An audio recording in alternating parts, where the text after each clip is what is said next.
Jadi tuh kemarin gue sempat ngecek views di beberapa video-video yang pernah gue post di channel gue. Gue cukup surprise dan kaget dan unexpected lebih tepatnya. Ternyata video Yu-Gi-Oh yang gue post beberapa hari lalu itu view-nya lumayan tinggi. By this time tuh sekitar 1.500-an. I thought that you guys only interested sama Pokemon related stuff. Ternyata banyak juga yang ikutan nostalgia di saat gue buka box-box Yu-Gi-Oh yang seri-seri lama. Ada yang komen dulu mereka pernah beli starter deck Kaiba lah, Joey lah. Ada yang pernah dapet Red Eyes Black Dragon juga. Jujur ini juga apa ya, pas gue buka pun juga gue juga ikutan nostalgia karena zaman dulu gue tidak bisa afford those cards lebih tepatnya. Sedikit cerita juga sebenarnya, cerita tentang lately gue juga sering ngerasa bahwa kenapa ya kalau misalnya kita ke hobby store atau ke toko kartu, mostly orang-orang yang ada di dalam sana itu adalah orang seumuran kita, 30-an, 35, 40. Jarang tuh ada anak kecil. Anak kecil pasti ada lah, tapi biasanya tuh karena orang tuanya yang ngenalin mainannya itu ke mereka. Dan yang belanja ujung-ujungnya biasanya orang tuanya. Kayak beli Gundam lah, beli Tamiya lah. Gue jadi mikir kayak, kok isinya orang tua semua ya? Even sekarang tuh gue kan lagi gencar banget main Beyblade. Setiap turnamen hari Rabu, ya nanti malam sih ada turnamen di Ceku ya. Gue ngerasa tuh yang turnamen Beyblade ini isinya orang tua semua. Ini sudah pertemuan ke-4 ya kalau nggak salah. Dan isinya orang tua semua. Well, ada sih yang muda, tapi yang muda masih di range kayak 26-27an kayaknya. Jadi rata-rata usianya itu adalah usia 30-an ke atas. I guess ini yang kita sebut kids adult, atau gue sempat research di Google namanya man's child. Jadi zaman dulu waktu kita masih kecil, mostly yang nonton video gue pasti kan seumuran. Mungkin gue nggak tahu, gue lahir tahun 89, jadi di saat Pokemon, Beyblade dan Tamiya lagi booming itu, plus Tamagotchi juga by the way, gue dulu main. Itu gue di kelas 6 SD. Kelas 6 SD itu berarti 2001 lah. Nah, dulu sebenarnya gue pengen beli barang-barang itu, cuman gue nggak bisa afford karena masih depend sama orang tua. Kalau orang tua bilang enggak ya enggak, gue nggak bisa ngapa-ngapain. Mereka zaman dulu kan pasti kalau orang tua zaman dulu selalu bilang, apa sih beli mainan? Mending uangnya buat makan atau buat beli buku, belajar biar pinter. Jarang ada yang mungkin kayak orang tua zaman sekarang open minded kayak mau beli apa, mau beli kartu Pokemon TCG, ya udah beli. Kalau emang kepake dan useful gitu, lebih open minded lebih tepatnya. Orang zaman dulu kan lebih ngapain cuma buat beli kartu doang gitu, buat investasi apaan gitu kan. They have no idea about hobbies. Nah, berjalannya waktu 20 tahun kemudian, ya di tahun-tahun sekarang ini, kalau kalian aware, semua hobi itu balik. TCG, Pokemon, Yu-Gi-Oh, One Piece dan lain sebagainya. Even Dragon Ball pun kembali. Ultraman pun akhirnya keluarin TCG tahun ini. Tamiya, kalau gue ke Cubic, gue kan tinggal di Serpong, kalau gue ke Cubic tiap weekend, itu di atas fills with adult playing Tamiya. Nggak cuma cowok, cewek juga ada, ibu-ibu. RC, yang mobil remote control. Apalagi ya, Beyblade yang tadi gue bilang. Tamagotchi. They are part of our childhood. Dan semuanya balik. Dan sekarang kita sudah punya uang. Kita sudah bekerja. Kita punya adult money. Yang akhirnya kita bisa afford. Makanya no wonder kalau kalian lihat di hobby store banyak yang orang-orang tua atau yang seumuran gue hilaf, tiba-tiba belanja mainan banyak banget, jutaan. Ya dulu mereka nggak bisa afford karena mereka dulu masih depends dari uang orang tua. Sekarang mereka sudah bekerja, mungkin punya usaha, dan mereka bisa beli apapun yang mereka mau. Kalau buat gue sebenarnya, karena gue juga berkeluarga, as long as itu tidak mengganggu keuangan keluarga, it's totally fine. I'm not a financial expert dan gue nggak mau menjadi financial expert. As long as emergency fund kalian buat keluarga masih aman, spend 1-2 juta for your hobby is fine. To have a hobby is good buat gue, especially karena gue juga berkecimpung di dunia seni dan art, dan gue butuh inspiration to spark ideas. Makanya kalau misalkan kalian follow gue di social media, di Instagram, tiba-tiba ada Pokedo. Pokedo juga part of my, karena gue masuk ke TCG, it sparks ideas to create a parody cards. Sama, orang lain mungkin juga punya, kayak ide-ide setelah terjun ke hobi mereka. Ya itu terserah mereka maunya seperti apa. Tapi kalau buat gue, to have a hobby is a good thing. Dan buat orang-orang kreatif seperti kita, itu bisa mendatangkan inspirasi. Nah, enough with this throwback story. Balik lagi ke apa yang tadi gue bilang di awal. Akhirnya gue decide, kayaknya gue mau buka lagi nih box Yu-Gi-Oh. Nah, tapi box Yu-Gi-Oh yang akan kita buka hari ini agak sedikit berbeda. Soalnya kemarin kita buka box yang bahasa Inggris. Pernah juga gue buka yang bahasa Jepang. Nah, hari ini kita akan buka box Yu-Gi-Oh yang bahasa Korea. Loh, kenapa Korea? Karena pertama, ini sangat gampang buat dicari. Kedua, box yang gue beli ini adalah box-box generasi awal Yu-Gi-Oh. Kalau kalian lihat ada si Pharaoh Servant, Legend of the Blue Eyes White Dragon. Ini kan box-box seri-seri awal waktu zaman tahun 2000-2001. Zaman-zaman gue baru kenal Yu-Gi-Oh. Plus harganya karena murah. Jadi akhirnya gue beli aja semuanya. Harganya masih di harga 500 ribuan satu box kayaknya. Dan isinya banyak banget. Nah, kita akan buka box ini. Untuk apa? Untuk nostalgia.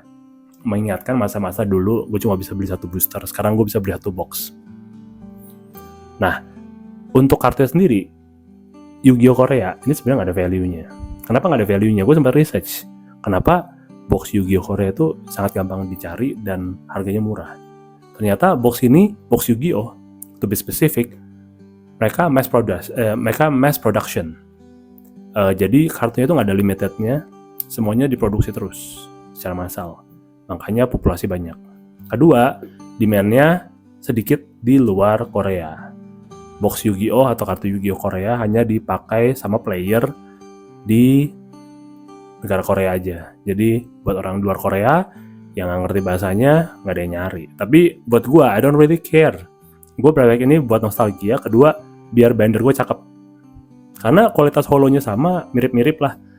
Kualitas kartu ya sama, jadi dengan harga yang lebih murah, why not gitu loh. Ya cuman beda di bahasa. Tapi ya kalau misalkan kalian emang suka dengan kanjinya Korea yang bulat-bulat, go for it.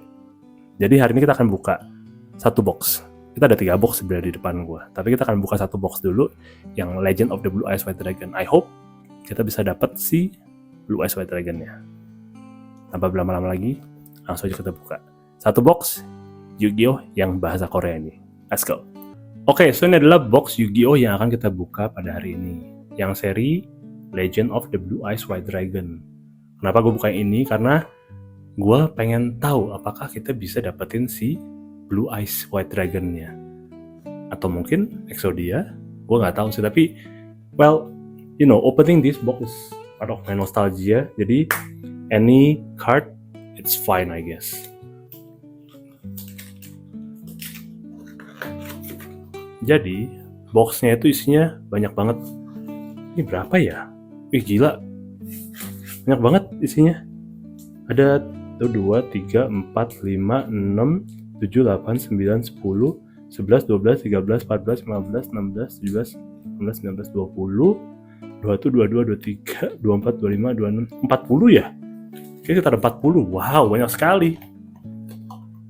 Wow. Dan ini harganya di bawah 1 juta guys. Jadi for me sih it's a bargain ya. Walaupun ya bahasanya dan value-nya nggak segitu tinggi, tapi ya you know, we are doing this as part of our nostalgia. And look at those design. Di saat kalian lihat desainnya ini, kalian pasti langsung kayak oh my god, dulu tuh gue suka banget berelek booster Yu-Gi-Oh yang seri-seri awal ini. Everything tuh masih sama, masih exactly the same gitu, cuman mungkin ya bahasanya ya bulat-bulat Korea gini, tapi ya who cares actually. Kita buka aja langsung ya, kita coba cek. Lihat kan, ini juga gambar-gambar yang familiar buat gue, walaupun namanya gue lupa inget, tapi gambar-gambar Yugi yang ini itu yang bener-bener apa ya, yang OG buat gue. Karena yang sekarang terlalu banyak gambar-gambar yang terlalu waifu dan gambar-gambar yang terlalu fancy, klasiknya tuh hilang. Lihat deh, zaman-zaman dulu tuh cuman kalau misalkan holo cuman foil di bagian nama atau enggak foil di bagian karakter. Sekarang kan foilnya udah macem-macem gitu loh. Ya call me old fashion, tapi sometimes gue dan I still prefer those type of cards gitu loh. Yang simple-simple aja deh. Dan kalau misalkan kalian main zaman dulu, oh ini gue tahu nih, Raigeki atau apa yang inflict berapa, 200 poin ya ke life point. Ya zaman dulu kan the game is pretty simple to be honest. Dan gue sempat nanya sebenarnya sama temen gue yang into Yu-Gi-Oh sekarang, kayak sekarang tuh mainannya susah nggak sih main Yu-Gi-Oh, ataukah sama kayak dulu? Permainannya apa namanya, ada perbedaannya sama yang dulu itu holonya. Kartunya pun sama, bener-bener sama, even semuanya pun detail-detailnya sama. Pas gue tahu apa namanya permainan beda, aja sudahlah, kayaknya gue nggak mau terlalu deep gimana banget. Sempet coba sih belajar cara main Yu-Gi-Oh yang baru, yang apa rules yang baru, tapi kayaknya atau ya balik lagi, gue mungkin sudah too old buat understanding all the rules and everything. Jadi kayak pas gue belajar, kepala gue panas dan udah menyerah gitu aja. Kayak oh ya udahlah, udah tahu cara mainnya. Terus banyak kayak rules baru. I think rulesnya tuh kayak ya nggak tahu sih, beda sama yang zaman gue dulu gitu loh. Makanya sekarang tuh gue cukup unboxing, gue cukup brewek booster Yu-Gi-Oh yang lama-lama, yang baru-baru. Even yang baru pun gue kadang suka nanya sama temen gue, like ini chase cardnya apa? Wah ini gue tahu nih kartu ini, tapi gue lupa namanya siapa. Chase cardnya apa dari booster yang A misalnya atau yang B. Kalau chase cardnya gue nggak suka, ya gue nggak beli. Gue lebih prefer kayak gini nih, hunting booster nyentrik yang jarang orang cari, tapi buat gue ini benar-benar kayak apa ya, fulfill my nostalgia gitu loh. Pas gue buka, oh ini gue inget nih zaman dulu gue buka box ini dan gue buka kartu ini dan gue dapet kartu ini. Even kalau kalian dulu main Game Boy, yang Yu-Gi-Oh kan ada kan Game Boy-nya, itu gue suka banget main Game Boy Yu-Gi-Oh dan gue tamat 2-3 kali kayaknya. Even tahun lalu pun, akhirnya kita dapat kartu Fusion yang pertama. Ini Gaia ya. Dia Fusion sama yang Naga, ini gue lupa nama Naga siapa. Kita dapat hit pertama. Holonya kayak baru ya, gue nggak tahu nih holo yang lama yang baru ya, gue lupa ingat, tapi holonya dulu kayak nggak kayak gini deh. Tapi lumayan, holo hit pertama setelah berapa pack tuh. Ya, so balik lagi, ya itu apa namanya, gue lebih mending buka box kayak gini, for nostalgia aja. Main sudah tidak begitulah. Kalau ditanya main main TCG, gue lebih prefer main Beyblade sekarang. Kenapa? Karena pertama dari segi permainan cukup simple Beyblade. Dalam artian kalau ikut turnamen kayak TCG itu it takes like 2 to 3 hours to finish the whole tournament. Even cuman weekly turnamen itu butuh kayak 2-3 jam. Dan setelah main tuh palanya panas pasti karena kebanyakan mikir kan. Tapi pas gue main Beyblade, gue menemukan ada namanya kayak kebahagiaan sendiri. Kebahagiaannya apa? Permainannya cukup simple, cuman muterin gasing dan 1 jaman turnamen selesai dan gue bisa pulang. For me itu cocok nih sama gue, karena gue juga tidak bisa meninggalkan rumah lama-lama karena ada anak dan istri, dan turnamen 1 sampai 1,5 jam lah maksimum, dan setelah itu pulang ke rumah masing-masing. Dan rata-rata yang tadi gue bilang di awal, yang ikut turnamen itu adalah bapak-bapak. Jadi bapak-bapak yang punya pasangan, kan punya istri di rumah. Wih, pot of greed. Nah, istri juga nggak bisa tinggal lama-lama di rumah toh, jadi pada pulang. Kemarin pun ada yang waktu turnamen mereka kalah, terus dia bilang, oke, gue udah kalah ya, gue butuh apa lagi nggak di sini, kalau nggak butuh gue pulang. Oke, pulang dia, literally pulang. Jadi setelah turnamen nggak banyak basa-basi, langsung pada pulang ke rumah masing-masing. Jadi sebelum jam 10 udah sampai rumah. Nah itu buat gue cukup oke. Nah tapi kalau TCG, for now, kalau kalian nanya, gue hanya mengoleksi saja. Dan gue juga sambil koleksi sambil ya buatin konten kayak gini, biar yang nostalgia nggak cuma gue sendiri, kalian juga kita nostalgia. Karena gue tahu kok pasti your apa ya, masa memori masa kecil kalian juga pasti ingin dibangkitkan kembali. Dan sometimes you guys have no one to talk to. Ya mungkin dengan gue buat seperti ini, ya siapa tahu kayak, wah akhirnya ternyata yang suka Yu-Gi-Oh itu nggak cuman gue doang gitu. Ternyata Edo juga suka Yu-Gi-Oh. Wah ternyata kita sama gitu. Dan Yu-Gi-Oh yang gue suka juga seri-seri awal. Wah sama, gue nggak sendiri nih. Ya udah, it's good to have friends yang benar-benar yang bisa sefaham dan looking at the same page gitu kalau buat gue. Wah so far tuh kayaknya masih cuma dapat tadi doang, satu kartu holo yang fusion ya, belum ada apa-apa lagi ya. Ini udah kayak halfway kayaknya. Iya, masih cuman kayak holo-holo biasa, foil di namanya doang, belum ada yang sampai gimana banget. Tuh sih, rata-rata cuman yang kayak gitu doang, rare biasa doang, belum ada yang sampai gimana banget. Ini enggak common. Ternyata gue baru ingat, satu booster tuh isi 5 dan belum tentu dapat holo ya. Pantas dulu tuh. Nah, sama juga ceritanya nih kalau misalkan kalau kita perhatiin ya, anak zaman dulu, seumuran kita waktu zaman-zaman kita SD, SMP, di saat kita berelek, no matter cards apapun yang kita dapat dari booster, selalu kita simpen. Bener nggak? Kita dapat holo kek, dapat common kek, semua kita simpen dalam satu binder. Kalau zaman sekarang tuh orang tuh kayak lebih care ke hitnya aja. Jadi kayak misalkan berapa kartu, misalkan prelek, terus kayak mereka langsung, ya udah ini common. Wah dapat holo nih misalkan, ya udah ini yang mereka simpen. Yang common ya mereka nggak simpen, mereka buang atau mereka kasih temennya atau mereka apain lah, gue nggak tahu loh. Buat gue padahal every card is precious gitu. Dan karena mungkin dulu gue sudah capek-capek nabung, jadi di saat gue beli booster, gue bener-bener treasure apa yang gue dapetin. Mungkin yang sekarang, anak zaman sekarang, as simple as minta uang ke sama papanya, dikasih. Terus juga tren sekarang kan lebih ke, lebih bukan exposing ya, lebih kayak highlighting, dapat apa aja sih dari pack ini, wah kartu ini harganya jutaan. Jadi mereka hanya care sama kartu yang rare-nya atau kartu hit-nya. Mereka nggak peduli sama kartu common-commonnya. Padahal ya kartu common-nya pun juga bagus. Wih, akhirnya kita dapat ini juga, pasangan yang tadi. So far kita dapat 3 kartu holo. Tadi kan kartu spell cards kan.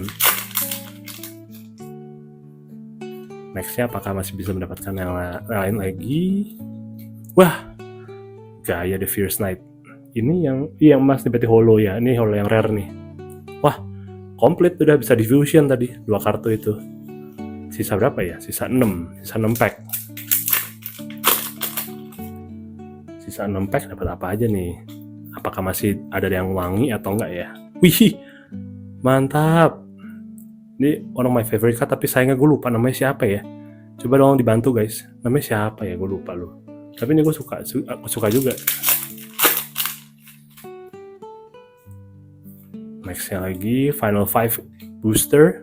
Wih, kaki kirinya Exodia nih.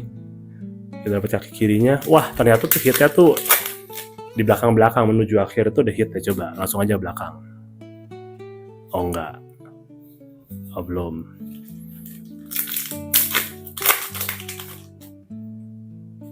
Jadi, wih mantap. Buat fusion kartu. Nice. Jadi gimana? Sudah cukup nostalgia belum dengan gua ngebuka booster ini? Kira-kira nextnya enaknya kita buka yang mana lagi nih?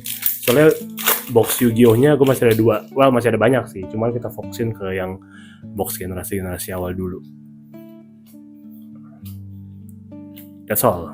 40 packs. Kita recap dapat apa aja. Jadi ini adalah hitnya dari satu box Legend of Blue Eyes. Nah, hitnya kita dapat 2 spell cards. Lalu kita dapat 1, 2, 3, 4 monster card. Dan 2 ini kita bisa fusion si Curse of the Dragon dan Gaia jadi kartu ini. Dan that's it. Hasil Brewek 1 box Yu-Gi-Oh! Korea Legend of Blue Eyes White Dragon. Oke, so setelah kartunya di Brewek, boxnya bisa jadi mic stand, jadi tangan gue bisa hands free. So itu adalah hasil unboxing 1 box Yu-Gi-Oh! Legend of Blue Eyes White Dragon. It's not the best pull, tapi enough buat nostalgia. Jadi buat teman-teman yang dulu mungkin kayak gue cuma bisa beli 1-2 booster pack, bahkan mungkin dulu cuma bisa beli 1 booster pack sebulan sekali kayaknya, karena mungkin dulu uang jajan gue nggak banyak dan kadang kalau udah kumpul kepake yang lain buat beli komik atau buat beli makanan di kantin. Tapi di saat gue beli booster, gue inget banget di saat gue buka, gue bener-bener simpan semua kartunya.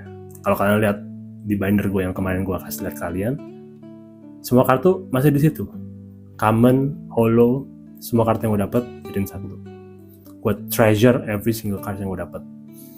Makanya gue kadang suka kaget anak zaman sekarang kalau misalkan Brewek, mereka cuma care sama kartu hitnya. Oh bolong nih, buang. Oh bolong nih, buang. Kenapa ya? Kadang gue suka bingung. Jadi gue kalau sekarang dapat kartu apapun gue simpen, karena orang sudah capek-capek buat dihargai. Dan gue masih punya 2 box Yu-Gi-Oh lagi. Gue masih banyak sebenarnya di lemari, cuman gue fokus ke 2 box ini dulu. Dan kita akan habisin kedua box ini di video selanjutnya. Dan I guess that's it. Thank you so much for your time, dan thank you banget udah dengerin gue dari awal sampai akhir. Ini video panjang kayaknya, ada hampir 20 menitan ada kali. And I'll see you guys again on the next video. Bye-bye.